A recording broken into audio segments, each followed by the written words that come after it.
Hi.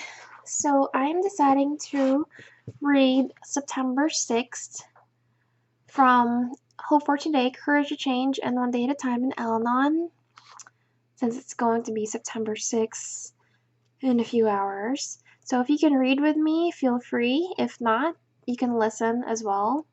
So September 6th is on page 250 on all three books. Here goes. Nearly 2 years ago, I tried my first Al-Anon meeting. I realized that I truly belonged there and decided to attend a minimum of 3 meetings each week. However, life had other plans for me. Within days, my life changed dramatically. Attending meetings under my new circumstances would be nearly impossible. Fortunately, I had accumulated an assortment of Al-Anon conference-approved literature, some of which I read daily. It was in the conference-approved literature that I learned of the Lone Member Service. Through this service, people who can't attend meetings for geographical or physical reasons, etc., are put in touch with Al-Anon members for correspondence. Soon I was exchanging letters with members all over the United States. About 1 year after I first reached out to Al-Anon, I realized that the written word in the form of conference-approved literature and writing to Lone members was not just my primary tool for learning and living my program. It had become a kind of power greater than myself, a guide and a good, reliable friend.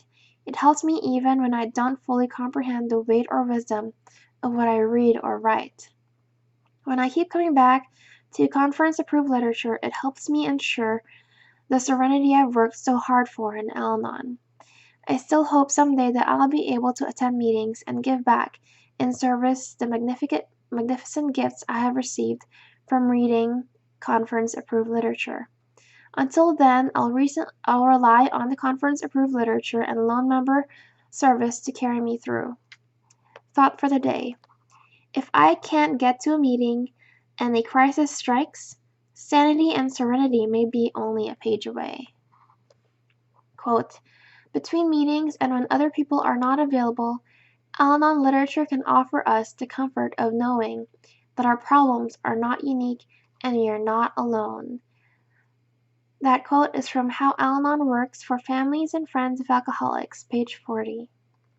Wow. This is really true for me. It rings a bell. And this is really good to share on here as well, so you all are aware.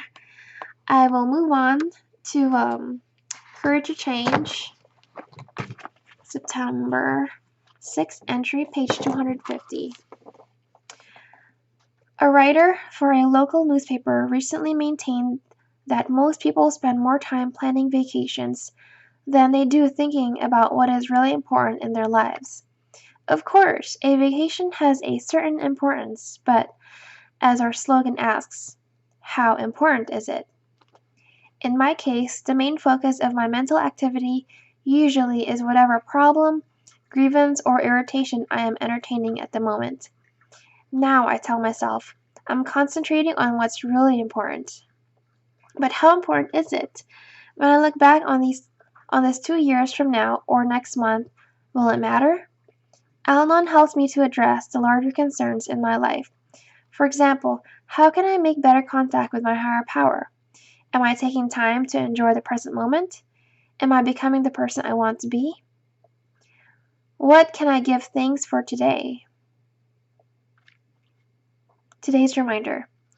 Are my priorities in order? Am I so busy with smaller, less meaningful concerns that I run out of time for the really important considerations? Today, I will make room to think about what really matters. Quote, today, I'll use the slogan, how important is it? It will help me think things through before I act, and it will give me a better picture of just what is important in my life.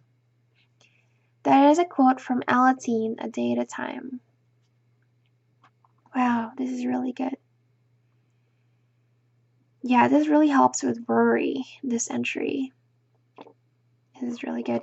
Alright, I will move on to One Day at a Time, September 6th. page 250. Have I been trying to live the Al-Anon program?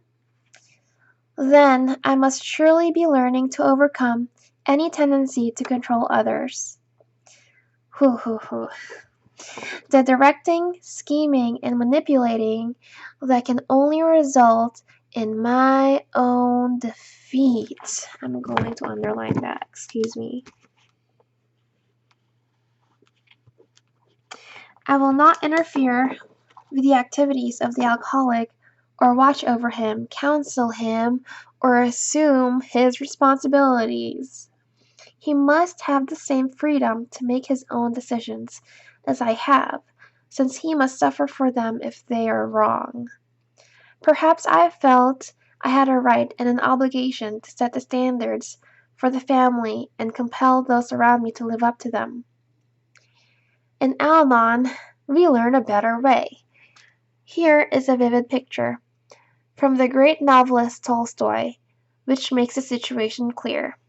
Today's reminder. I sit on a man's back, choking him and making him carry me, and yet assure myself and others that I am very sorry for him, and wish to ease his lot by all possible means, except by getting off his back. Quote, teach me to leave to others their inborn right to dignity and independence, as I wish to have them leave mine to me.